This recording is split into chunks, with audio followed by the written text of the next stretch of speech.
খুনের শাস্তি একটু শুনবেন, খুনের শাস্তি। এক মিনিট।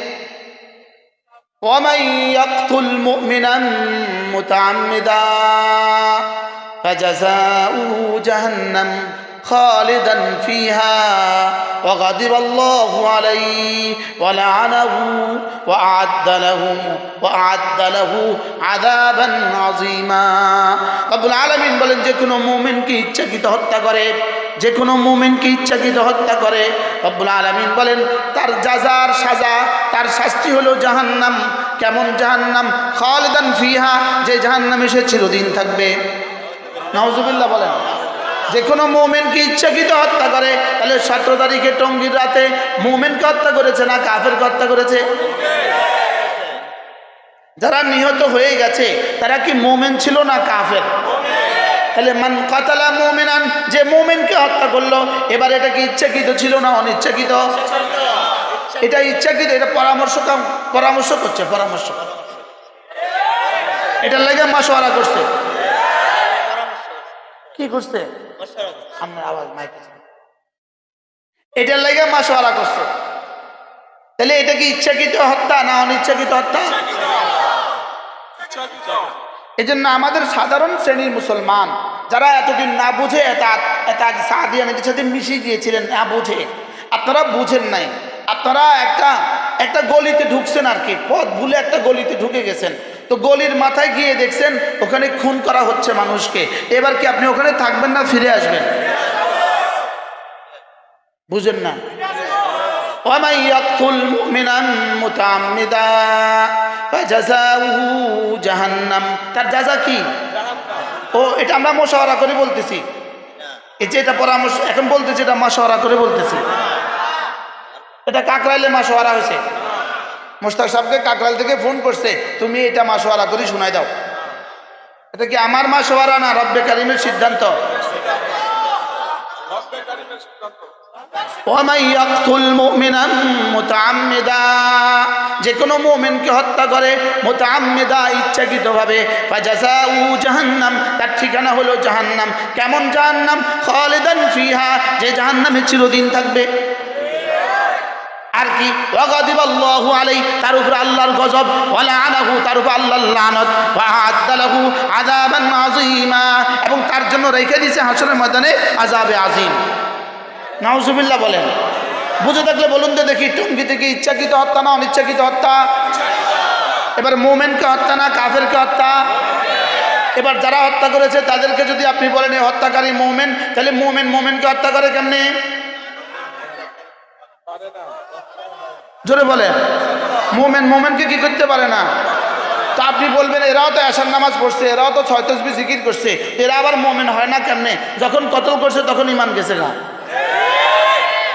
আপনি বলবেন হুজুর শিরিকের শাস্তি হয় খালিদিনা ফিহা, কুফুরির শাস্তি জাহান্নাম চিরস্থায়ী, কতলের শাস্তি জাহান্নাম চিরস্থায়ী হবে কেন?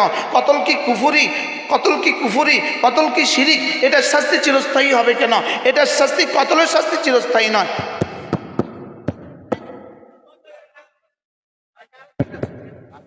কতলের শাস্তি চিরস্থায়ী নয়, মুমিনকে কতলের শাস্তি চিরস্থায়ী। কারণ মুমিনকে কতল করলে আর ঈমান থাকে না। মুমিনকে কতল করলে কি থাকে না বলেন? তাহলে মুমিনকে কতল যারা করতে পারে, যারা মুমিনিনকে কতল করতে পারে, এটা তারা একটা টেস্ট করছে। তারা কি করছে বলেন? টেস্ট করছে। তারা টেস্ট করে দেখছে যে ইসকনের একজনকে হত্যা করে সারা বাংলাদেশের বক্তারা, সারা বাংলাদেশের প্রশাসন যেভাবে ইসকনের বিরুদ্ধে লেগে গেছে, এখন তো ইসকনকে ধুয়ে মুছে সাফ করে দিবে বাংলাদেশ থেকে। এই জন্য ইসকনের বিরুদ্ধের ওই ষড়যন্ত্রটাকে, ইসকনের বিরুদ্ধে আমাদের ক্ষোভগুলোকে বন্ধ করার জন্য, আমাদের মুভমেন্টকে আরেক দিকে ফিরিয়ে দেওয়ার জন্য তবলিগওয়ালাদেরকে দিয়ে তবলিগওয়ালাদেরকে হত্যা করে আমাদের মুভমেন্টকে এদিকে ফিরিয়ে দিয়েছে। আমি কি বুঝাইতে পারছি বলেন? মূল কাহিনী কি? মূল কাহিনী ইসকন, মূল কাহিনী মোশাহাদার মূল কাহিনী মোশাহাদার কি এই জন্য যারা এই 4 জনকে খুন করেছে, শুধু তোমাদের বিরুদ্ধে আমাদের অভিযোগ নয়, আমাদের ক্ষোভ নয়, মূলত আমাদের ক্ষোভ হলো ইহুদিদের বিরুদ্ধে, আমাদের ক্ষোভ হলো রর বিরুদ্ধে। এই জন্য মোশাহাদের বিরুদ্ধে আমাদের ক্ষোভ, আর রর বিরুদ্ধে আমাদের ক্ষোভ, ইসরায়েলের বিরুদ্ধে আমাদের ক্ষোভ, আর আমাদের ভারতের বিরুদ্ধে আমাদের ক্ষোভ। তোমাদেরকে বলির পাঁঠা বানিয়ে তোমাদেরকে বাংলাদেশ থেকে নিঃশেষ করে দিয়েছে, তোমাদেরকে বানিয়েছে বলির পাঁঠা। এদের উদাহরণ হলো শয়তান হযরত আদম আলাইহিস সালামকে আর হাওয়া আলাইহিস সালামকে কি বলেছিল? খান খান খান খান, এই গাছের ফল আপনাকে খেতে হবে। হাওয়া কয় কেন খাইতাম, কি লেগে খাইতাম? আল্লাহ না আপনাদের কইছে এই গাছের কাছেও যাবেন না। হ্যাঁ বলছিল। তো কেন কইছে জানেন? যদি এই গাছের গাছ না খান তাহলে বাইর করে দিব, যদি না খান তাহলে কি করে দিব, আর যদি খান তাহলে চিরদিন থাকতে পারবেন। তা আল্লাহ চায় না যে আপনারা চিরদিন থাকেন, এই জন্য না করছে। বুঝেন না? আল্লাহ চায় না আপনারা চিরদিন থাকেন, এই জন্য কি করছে? অতএব আপনারা খান, এর আদর করে বুঝেছে খান। আম্মা আপনি খান, আব্বারও বুঝান, তো কি করতে পারবেন? চিরদিন থাকতে পারবেন। এবার খাইছে আর চিরদিন থাকছে না, বাইরে গেছে। এদেরকে কি বলছে জানেন? আজকে রাতের মধ্যে যদি টঙ্গীতে হামলা না করতে পারো তাহলে জীবনে আর কোনোদিন ইজতেমা মাসে ঢুকতে পারবে না। আর মূল থিংস কি ছিল? যদি এই রাতে তারা না যায় তাহলে কিন্তু পরের দিন তাদেরকে বুঝাইয়া দেয়। 5 দিনের লেগে কি জোর করার লেগে বুঝাইয়া দেয়, এরপরে ইজতেমা আগে হবে বা পরে হবে। লেকিন শয়তানে কি বলছে? শয়তানে বলছে তো তোরার যদি ইজতেমা হয়ে যায় তা আমরা লাভ কি? তোরার যদি 5 দিনের জোর হয়ে যায় আমাদের আর লাভ কি? তোরাও কালেমা, নামাজ, ইলম, জিকির, ইকরামুল মুসলিমিন, সহিনিয়তের কথা বলো, তাবলীগের কথা বলো, ওরাও একই কথা বলে।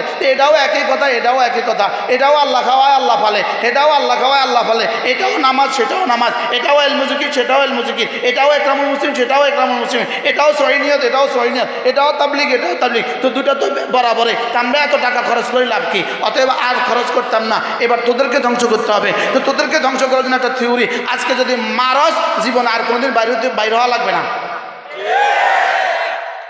আমি কি বুঝাইতে পারছি আপনাদেরকে? থিংসটা কেমন দিছে? পুরাটাই কি উল্টা। আর এরা 2-4 জনকে টাকা দিয়া এই সিদ্ধান্তগুলো চাপায়া দিছে। কি দিছে বলেন?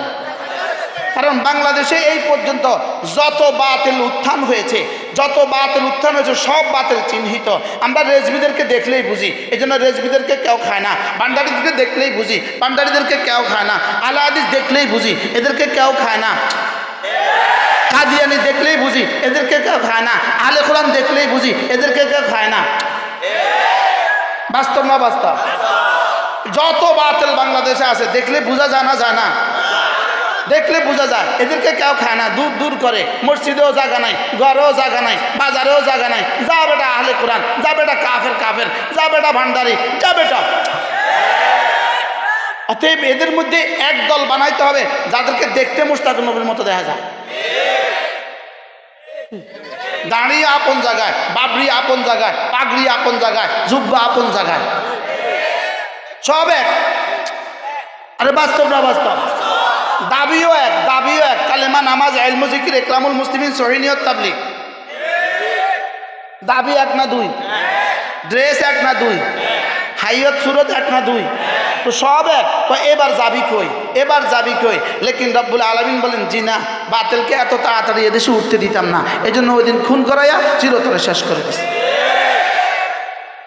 আমি কি বুঝাইতে পারছি? এখন সাধারণ মানুষ যারা আছেন, আপনারা আগে থেকে যারা করতেন, আপনারা ওখানে খুন করতে যান নাই, আপনারা যারা আছেন আপনারা এবার একটু ভেবে দেখেন এদের সাথে আর কতদিন থাকবেন? এবার একটু ভেবে দেখা উচিত। বলে আমরা একদিনও থাকবো না, আমাদের মসজিদে জায়গাও দিব না। যেহেতু ইহুদিরা টাকা ডলার ঢেলে দিছে, এই জন্য আপনারা এখন সচিবদেরকে নিয়ন্ত্রণ করে, উপদেষ্টাদেরকে নিয়ন্ত্রণ করে নতুন করে ফর্মুলা জারি করে দিবেন, নতুন করে আপনারা সিদ্ধান্ত জারি করে দিবেন। যেসব মসজিদে সাদিয়ানরা ঢুকতে চায় তাদেরকে ঢুকার প্রবেশাধিকার নিশ্চিত করা হোক। আপনারা এভাবে ফরমান জারিও করতে পারেন। লেকিন এ জাতি বলবে সচিবদের ফরমান দিয়ে এদেশের মসজিদে কিছু হয় না। আমি মনে হয় বুঝাইতে পারি নাই, বলেন? সচিবালয়ের সিদ্ধান্ত দিয়ে দেশের মসজিদে কিছু হয় না। আমি মসজিদ করার সময় সচিবালয়ের বাপও টাকা দেয় নাই। বুঝুন না কথা? মানে আমরা মসজিদ করার সময় সচিবের আব্বা টাকা দিছে। আপনার সিদ্ধান্ত আমার এখানে চলবে কেন? কি ভাই, আমাদের মসজিদে জায়গা হবে না, বলেন? খুনিদের ঠাঁই নাই, এই বাংলা ঠাঁই নাই। এদেরকে এভাবে বয়কট করতে হবে যেন ইহুদিরা নড়ে চড়ে বসতে বাধ্য হয়। ওরা যেন হিসাব ভিন্ন করে। আবার ওরা যেন কি করে বলেন, আবার হিসাব ভিন্ন করে। এই জন্য পরের দিন থেকেই তো সুর বদলায় দিছে, পরের দিন থেকে সুর বদলায় দিছে, না আমরা নাই, তোরা রাতে মারতে গেলি কি আমরা নাই, তোরা রাতে মারতে গেলি কি আমরা নাই। ওই শয়তান কি কইছে, ইন্নি বারি উম্মি মাতুর শিকন, তোরা করলি কি আমি নাই। এই জন্য ইয়াহুদিরা ওরা যা করে করে, কিন্তু যেটাকে একবার ইস্তেমাল করে, যে টিস্যু একবার ব্যবহার করে বাথরুমে, এটা কিন্তু পকেটে লয় না, বুঝলেন না মনে। এই জন্যই তো 5 তারিখে যখন সারা দুনিয়ারে ফোন দিছে, দুবাইরে ফোন দিছে, আমরা আসতাম, আমাদের জন্য একটা ফ্লাইট ফাটাও, কাজি না ব্যবহৃত টিস্যু লই না। আমেরিকারে দিছে আসবো, কাজি না।